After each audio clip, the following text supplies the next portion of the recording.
nó còn cái tông thấy nặng lắm á.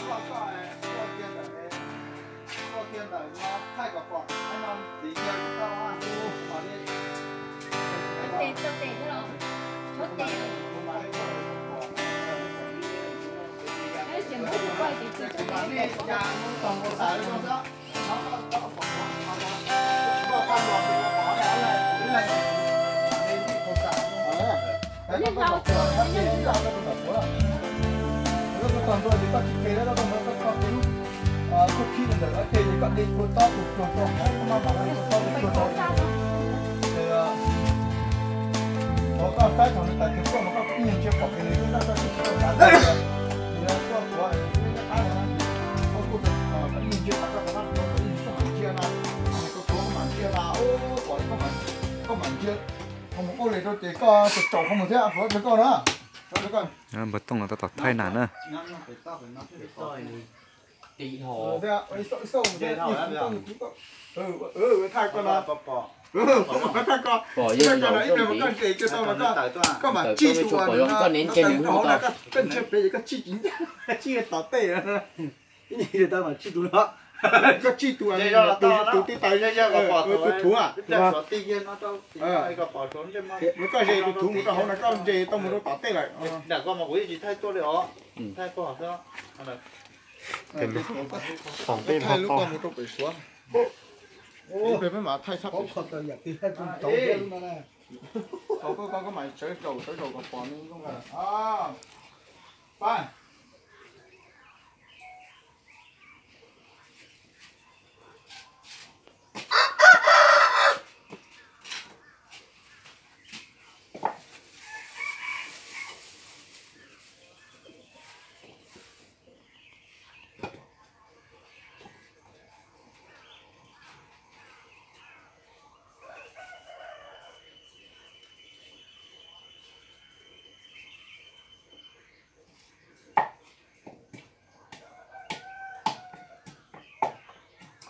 tên gì à?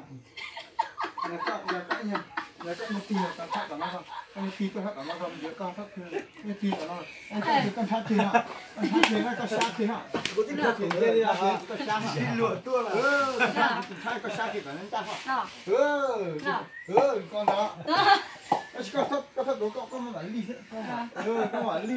Con mà ly rồi thế không thắt. Thắt nó một đến mà to, một to. Đây không. Còn tại cái tông số cái nhìn chưa kỹ thì thằng đó thì những con nữa mới đến có nó lại đi cả Và tao thay nả đó thay nả nó đó là lúc thứ hai nó chầu lấy thay nản in hung gấu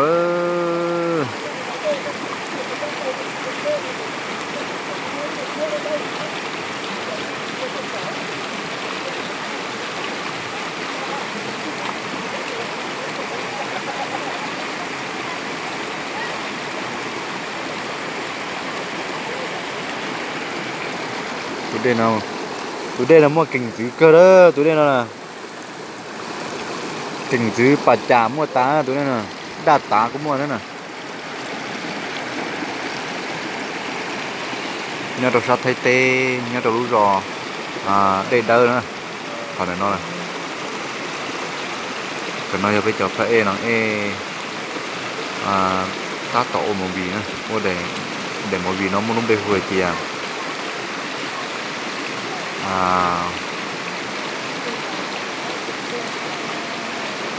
Saya huli cah thế chỉ không nhọc á rồi.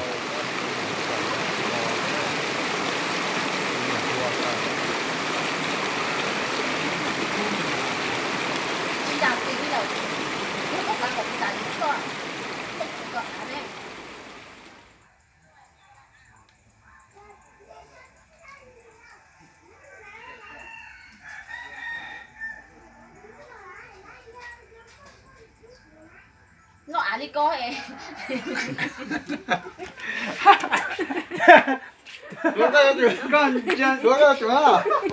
Cái xuống nó á này. Coi là chỉ bữa ok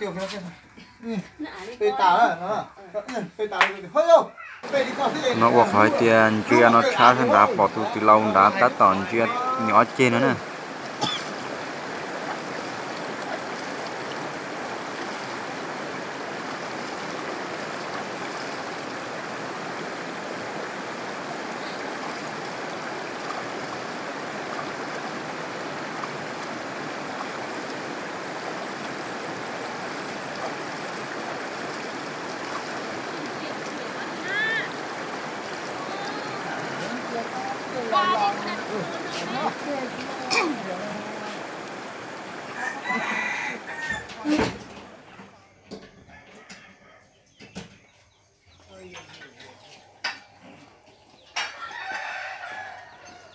Ô, chẳng được đi. Tôi sẽ cờ đi là con nhớ.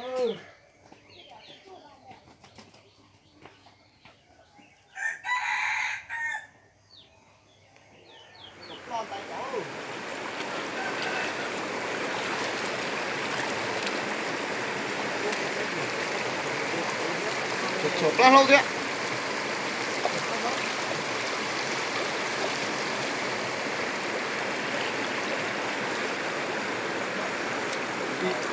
Liên đấy là phần cái yên phần. Lúc của cái con chỉ cả sao nó, nhưng con lúc của cái chỉ cả sao. Cái lúc cuối tiền nó có chỉ cái áo sao? Chỉ cả đó. Cái áo cũng sao? Nó có cái mà con ly mà có cả cái áo mà cái kia nó còn nói nữa. Thì khởi cái số tiền không được áo nó bỏ nó mì. Nó để chỉ cũng nhung bỏ nó xíu. Mà cái Nó đi ra. Có khởi kia là cho cái con kêu là xỉ nó chỉ làm thế xỉ. thì các bạn chưa kia các bạn càng nhiều khởi áo nó sẽ tới trượt khởi áo các bạn đang tí nó đó theo ta ló Cờ nó thế này. cái nọ kia đó nó thì là một dầu khoán dầu áo nó chưa trả Hãy đối lửa tao có thế cho nó. khi nào cái IOP thì các nhà thì các nhà它chỉ mà它có rạt thì nó cú mà nó chỉ cả rạt thì nó cú lo đi đó nó thì các bạn thấy它hay à cú thua con thông rồi lúc vậy là xem là các chị là cái con kia mà tao là nó đấy cái này cái tiền ra nó được học từ tiếng Anh thôi đây có cái lưu này thì nó có là